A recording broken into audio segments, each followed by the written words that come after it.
This conference will now be recorded. Welcome back to Live Talk with Dr. B. Hill.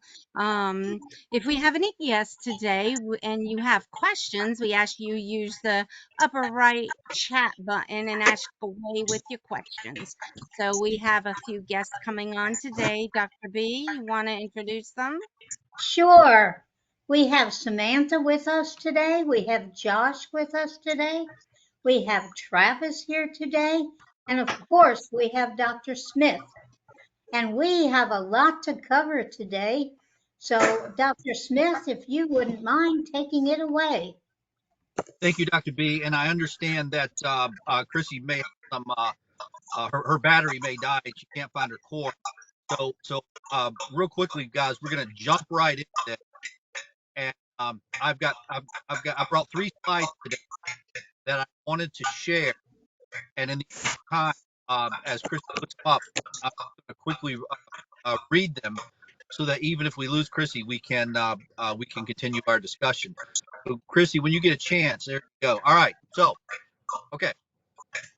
This to me is a very important and personal slide because I did emergency medicine.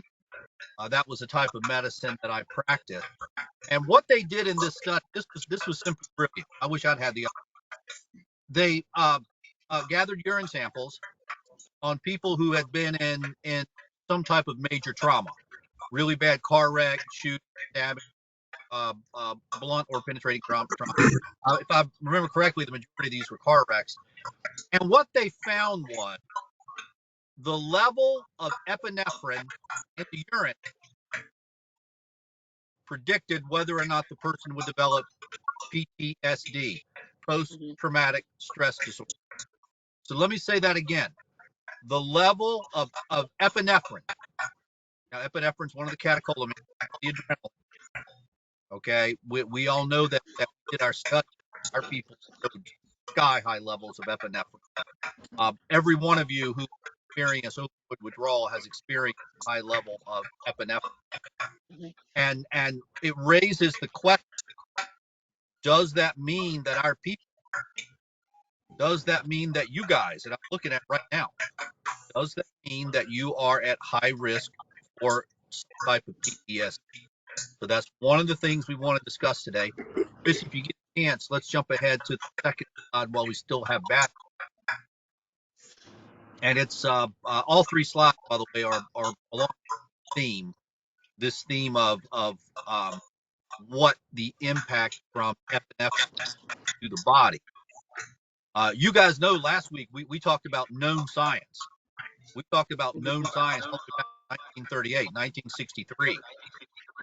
One of the things you got to know about science is where the known part stops and the unknown part begins.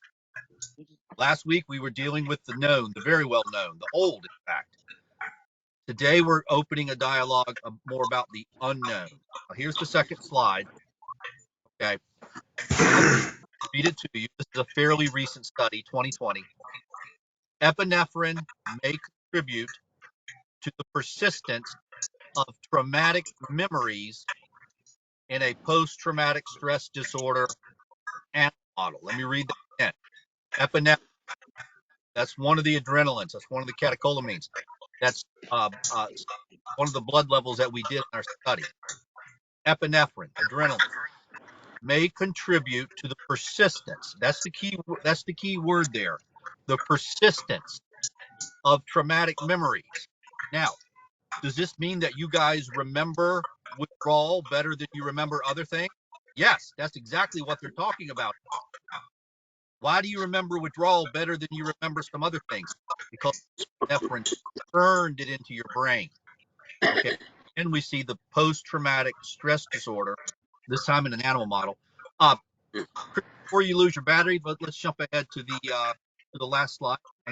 And Chrissy, as always, you're the power behind the scenes, and on behalf of all of us, thank you for everything. Yes.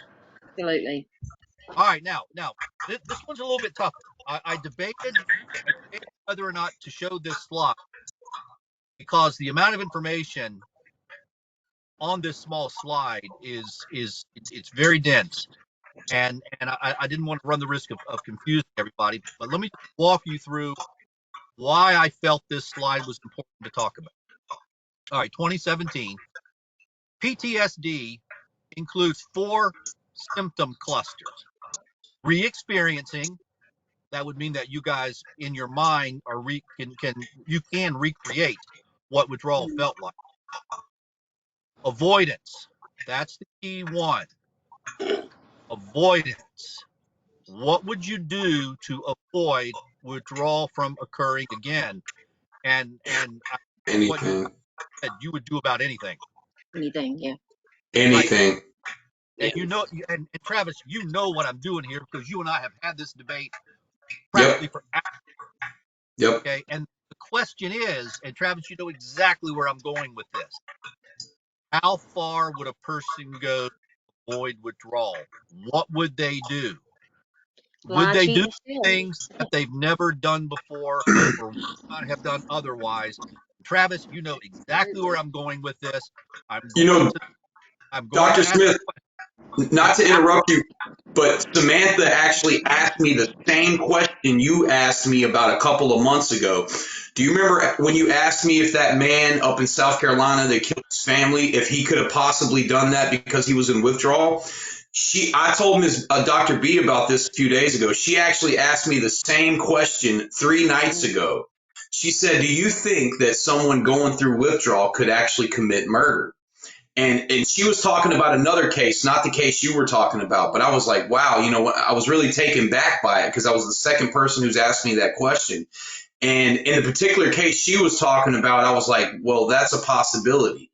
You know what I mean? But not to interrupt you, I just wanted to tell you that she actually brought this same thing up to my mind not even 3 days ago when I was talking to Samantha. All right, let's have a moment of honesty here. It is my hope that we can put together a discussion here that we can send to Alex Murdaugh's lawyers. I have email addresses. Yes, let's have this discussion, and you've got to tell the truth. Okay, you don't say what you think I want to hear or what the lawyers want to hear. The question is, could everybody knows Alex Murdaugh was taking enough opioids to become methylated? We offered to run his DNA. I think we should run his DNA. But the question, in my mind, the question comes down to this. Everybody knows he was stealing money. Everybody knows he killed his wife and son. But to me, the question comes down to this, and Dr. B and I discussed this. Was he stealing money before his DNA was damaged? If the answer is yes, I would put forth he's as guilty as sin. If the answer is no, then I would put forth that the damage to his DNA ultimately impacted the course that his life took. But I think we have one more. Okay. So we've done we did 3 slides, right? Yes, sir. Okay. Yes. All right. Then I'm gonna. All right. Travis, you and I have somewhat had this discussion. Let's turn the mic over to you, and we're trying to create a discussion that the lawyers would want to hear. So and just so the lawyers know, okay, Samantha, Travis, Josh is with us, right? Yes, sir. Yeah, he's with us. Okay, all right, he's not on my screen. Just so the lawyers know, Samantha, Travis, and Josh, you guys have gone through this whole opioid thing. You guys have experienced withdrawal. Travis, the floor is yours. So when we're talking about Alex Murdaugh, I have to be honest with you, Doug. Like, I've researched this man. You know, it's a possibility that that the withdrawal, caused him to do things that he normally wouldn't have done. But if you really research this guy, he has a long history of doing certain things that are not kosher. And what I mean by that is I personally think when it comes to Alex Murdaugh, I think he's just a bad guy. Like Right. now there's plenty of other cases, like Samantha brought up one, and I think she literally committed murder because of the withdrawals. She brought up a lady that killed her husband because her husband was like, he was beating her or abusing her mentally, but also keeping her medicine from her. So he was withholding her pain pills from her and would not give them to her and let her be deadly, deadly sick. So she got so sick, she went and killed her husband to get her medicine. Now, that to me is, yes, I think she did that out of withdrawal symptoms. But when we talk about Alex Murdaugh, if you really research this guy, I just think he's a bad apple. I think greed got to him, and I honestly believe that he stole all that money and he was trying to cover it up, and he was trying to get the attention off of him and play victim. So what better way to play victim than to kill your entire family and act like it's somebody that was out to kill you? Exactly. And remember, before he got charged with the murder of his family, he paid a guy to shoot him in the head on the side of the road while he was changing a tire.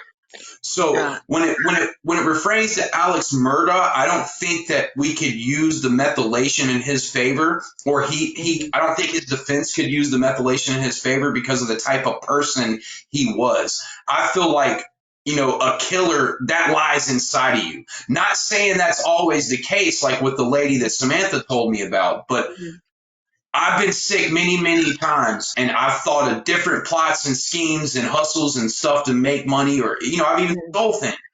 But I never once thought in my mind, I'm going to hurt somebody. I'll kill somebody for it. I don't care what I like. There was a limit I was willing to go, and hurting somebody was not. I was not willing to hurt somebody. But that was just me as a person. But and I was super sick. Like I've been super sick where I wasn't thinking correctly at all. And But something else I think you have to look at is, like all of us, I think can look at ourselves and say, before we used, what kind of person were we? I never hurt my family. I never lied to my parents. I never cheated my sister. I never, hurt anybody as far as mentally or emotionally until I used. And then when I got so bad down that road, that's when I started wanting to steal from people. And that's when I needed the money and had to steal from my family and all this to get, so I wouldn't go in withdrawal. Like Travis said, I've done a lot of research on this guy. And even back before, I'm not 100% sure that it was before he used, but I'm sure as a child, I don't know that he had all these problems before then. And I do think he had problems before then. So I think he's got such a long history that I'm not sure he could use that. Like, I agree with Travis. Like, Tell us about the case that you're talking about, Samantha. Who is she and what's her so, name? well, I'm not sure who the lady was. She's in prison now for life. She has life without parole, but her case was that she was married to this guy, and he was pretty much he was in control. He was he wanted to be in control of everything. So he pretty much held her meds to make her do what he wanted to do. It was, you get up when I say you get up, you go to sleep when I say, you go to the store when I say, you pretty much, you're going to feel good when I say you're going to feel good. And she was so much addicted and dependent at that point. She had been on the drugs for like 40 years at that point. And she was just so much just had to have them. And she was asleep one morning, and he came in and woke her up, like, just, I guess, arguing or whatever. And she woke up in a frenzy, and she woke up to get her medicine, and he had it, and he wouldn't give it to her. And she was arguing with her and fussing with her. So I guess, it just got out of hand. One thing led to another, and she ended up killing him. Well, she was trying to say self-defense because he was withholding her medicine and pushing her to that point. And she's got life without parole, and they denied every one of her appeals. There's pretty much nothing they could do. And when I was watching that, it was a show I'd seen on TV, and I got to thinking, and I thought, that might be the one person that is sitting in prison right now that could use this to their advantage, that it might actually help. Because in my mind, I was thinking, there's so many people sitting in prison that will try to use what we're doing here as, oh, that's what happened to me, and that's why I done this, when knowing it really wasn't. And I was asking Travis, do you not think that all these people in prison are going to try to say, hey, that's what happened to me, and let me get out of prison because, when all this comes through. And he, which I mean, he kind of reassured me what I was already thinking, that yeah, they're going to try it, I'm sure, but that lady was just one that I sympathized for, because, I've been there. I've been in a relationship where somebody's been like that to me, where they think they can control it, your every move, and they, hold stuff over your head, and you're sick enough that, I mean, now don't get me wrong, I've never thought about killing somebody. Well, I've probably thought about it, but I ain't never went so far as to try to make a movie, anything. But, I mean, there's people that actually happens to, I mean, she just, her anger got the best of her, and I don't really know that it was her anger. I think it was more just her withdrawals, because she was sick, and I've been there. I've been that sick, so I know you don't feel like getting up and moving, but you don't know what your mind is going to do, and what your actions are going to do just automatically.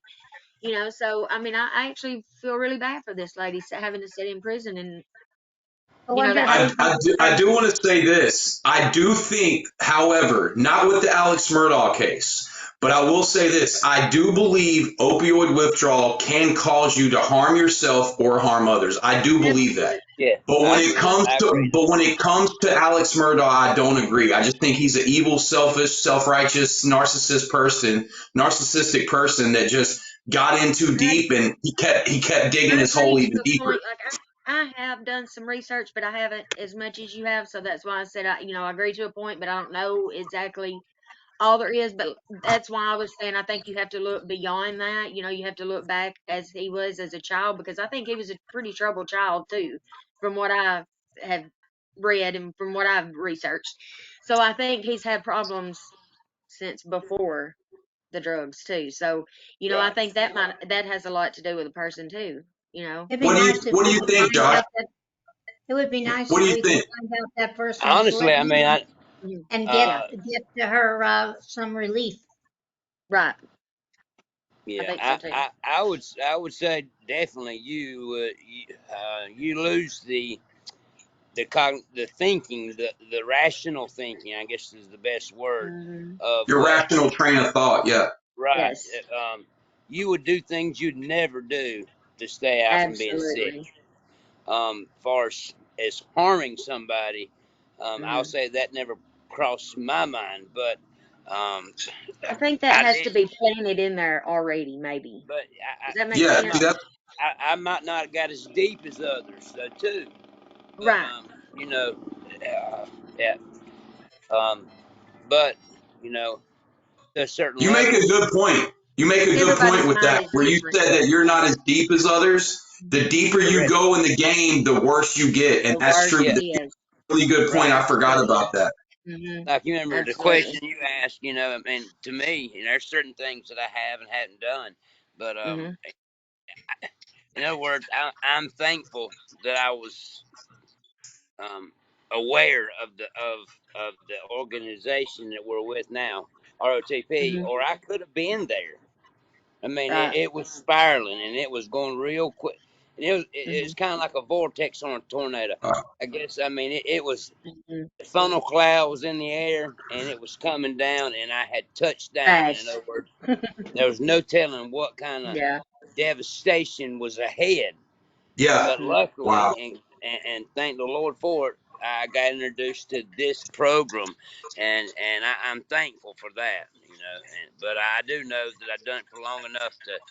I had to hide, and I tried to hide it, Brother Travis. You can hide it from certain Oh, yeah. people, maybe, but your family, your friends, the You Yeah. think ones they that don't know?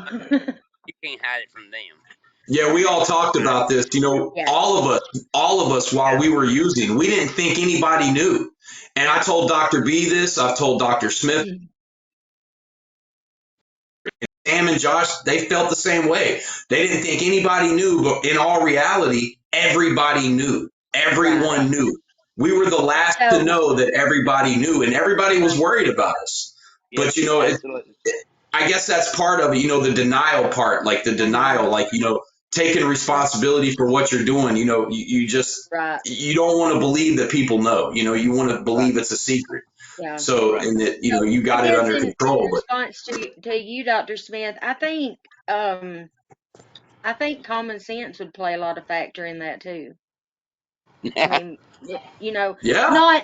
Yeah. not from our common sense. I'm just saying like their common sense too on the Alex Murdaugh thing. You know, I know, and that's saying a lot for me because I don't like to say when sober, you know, when somebody that hadn't been on drugs to use their common sense, because to me it makes me mad for them to use their common sense because their common sense and my common sense has a different meaning apparently because they've never been where I've been, so they tend to throw things at me, you know, that I don't like. So, you know, that's saying a lot, but I think in that situation, I would think that would be a lot of it too, would be just All common right. sense All right. Let me back it on up that. a little bit. I hear what you're saying. And as always, I respect what you're saying. I respect what every Mhm. one of you are saying. Um, but let's back it up a little bit and let's find some common ground. I'm going to Okay. Okay. I'll make a statement, and let's see if this is a statement that we can all agree on, Okay. based upon the three little snippets of science that we looked at. Hmm. Can we agree that that clearly the evidence is pointing towards the fact that epinephrine, adrenaline, has an impact on memory and possibly behavior? Absolutely. I Absolutely. believe Yes. that. Yes. Yes. 100%. 100%. Okay, I mean, so it definitely has an effect on your behavior. I'm not downplaying I'm that, Dr. I'm sitting proof of that. I mean, I can tell you something that happened yesterday, but a lot of my memory from my drug use days, I can't tell you about. And that is so weird to me because I have always had the sharpest memory of anybody, you know, and it hurts me to say that I don't remember certain things or, you know, somebody will tell me something, hey, you remember when we done this? No, I Don't don't. feel And bad. I I have don't either. I no I don't don't either. either. recollection of I it don't either. at all. And it's like I wasn't even alive that day, cannot remember anything about it. So that is just so weird to me that we're sitting right here on this topic right now because that absolutely that is true. 100%, Right. 1000% true. Yeah. I don't remember the entire 3 years I was Yeah. using, 3 or 4 years, however long Yeah. it was. Like I remember bits and pieces, but you Right. don't. I don't know. It's like that. You're not. Your body was an autopilot, and It's you like you just can't weren't. put a whole day together. You can remember Yes. Yeah, bits like and you don't pieces, know but you where Yep. you can't were put a at. whole Like day. I Yep. agree with that. Yeah. Yep. Which is so weird because we remember like how bad it was, and I remember how That's all you how remember. awful. I remember how awful that I didn't want to be there, or I wanted it to be like this, or wanted to, and I dang sure remember the withdrawals, you know. Yeah, So I mean, I remember every waking minute of that. So you know, it's just so it's odd, but I I mean, think which is the brain probably a has good a thing. way of It's probably a good thing. I think the brain has a way of always remembering bad things, like what Dr. Hmm. Smith is talking about. Yeah. Correct. You know, it Hmm. imprints it in your mind. Once you go through something bad, you know that what he said. You said the epinephrine makes you remember it, right? Right, Dr. Smith. Hmm. So I believe that Yep. 100%. Because Yeah. all I remember from using pain pills or opioids, I remember waking up chasing pills every day, not trying to run out, and I Yep. remember getting sick. And then I As soon remember as you would losing take one, everything in you'd my be life. looking for the other one. Yep. Yeah, just everything fell apart. Mhm. That's all I remember. You know, it's just Yep. yeah, jacket nest. what was that, I'm Dr. sorry. Smith? Have you ever stepped on a yellow jacket nest? Ooh, I Yes. have. Yes. I don't know about yellow I have. jackets. I've been attacked by bees, but I don't know. Well, yeah, at my dad's house a few times, but Yeah. it's Yes, I Ooh, have, Dr. Smith. you made me shiver just thinking about it. You get a little surge of epinephrine, don't you? Yeah. Yeah. Hmm. Yeah. flight or fight. Yep. And Yep. you learn not to do it again. Yeah. Absolutely. Now The bear behind the tree. Correct. we've only got a couple of minutes left here, but tomorrow let's have a discussion, and I'm going to ask you a Only a question couple minutes. and do some homework. Get on the internet, do Okay. some homework. Here's the question for tomorrow. Okay. Now I'm going to ask it in two separate questions. Okay. Okay. The first question is going to be about our people, and that's a term that I use as our people because that I like that term. Yes, Yeah. absolutely. I do I too. right. are our people at greater risk for some type of PTSD as a result of the withdrawal? And then the second question is, do you think you have a variant of PTSD that is a remnant of what you experienced with withdrawal? That's what we'll look into tomorrow. And the one thing I really want you to study on is that word, that one word. That's the word that catches me. And I want you guys to teach me if I'm focused on the right word. The word is avoidance. Avoidance. Because Yes, when I listen to you guys talk, that's what I hear. I hear I wanted to avoid ever being in withdrawal again. And correct. I don't know if I've made too big a deal out of that or if we've hit the nail right on the head. But that's No, what I want to hear from you guys tomorrow. Dr. B, are you Okay. okay with that? Yeah, I think that's great. Okay. I think that's hitting I the nail already know right my on. answer. I Me already too. know my answer. I was sitting here when he was me saying the too. question. I was like, I can answer that right now. Because Yeah, even after being clean, Yep. like you notice some things that are not like they used to be as far as your temperament. Like, sometimes Yep. like there's times I gotta walk outside and I used to not be like that. Like I didn't get like I Yeah. get frustrated a lot easier sometimes. Not Yeah. all the time, but sometimes, you know what I mean? And so I could And answer that right now I'm the same without even way. having And to think like on people think yeah, that's so weird to me because I'm this little bitty thing that just stays quiet and backs off in the corner, But I find myself now speaking my opinion more and being a little bit sure. louder than I used to be, and not letting people run. That's what we were just talking about before we came on about not letting people run over me as much. So it. I kind of speak my mind a little bit more now, and people's like, "Whoa, you know, what happened to you? What happened? Because I just don't I speak my mind now, and I'm just like, Sure. hey, you know, this is the new me, and I like it better, Well, Right. that's not a bad thing. and I it's think worked speaking out your well. mind is a It great, great trait to have in a person. Yeah, Right. I'd rather someone tell me the truth to my face than tell me lies, or tell me what I want to hear. I'd Absolutely. rather hear yeah. their truthful opinion. It's not worked So out so good for me at sometimes, but look who's here, the truth of all. Yeah, Chrissy. it's already been yeah. 30 minutes. Geez, that was That, a fast 30 I minutes. know. I I was know like, it what? flies They by. flew by. That's what happens when you get a bunch of yous We're talking gonna have together to like start this. just going for an hour. We're just gonna have to start taking an hour time slot. That's Yeah, what I was going to say. yeah. 30 minutes isn't enough, it feels like. Not enough. Oh, well, thank you guys so much for joining us today. Live Talk with Dr. B. Hill every Monday through Thursday, 12:30 to 1. And as always, y'all have a blessed day. Thanks, guys. uh, Y'all have a good Okay, day. hold on a second.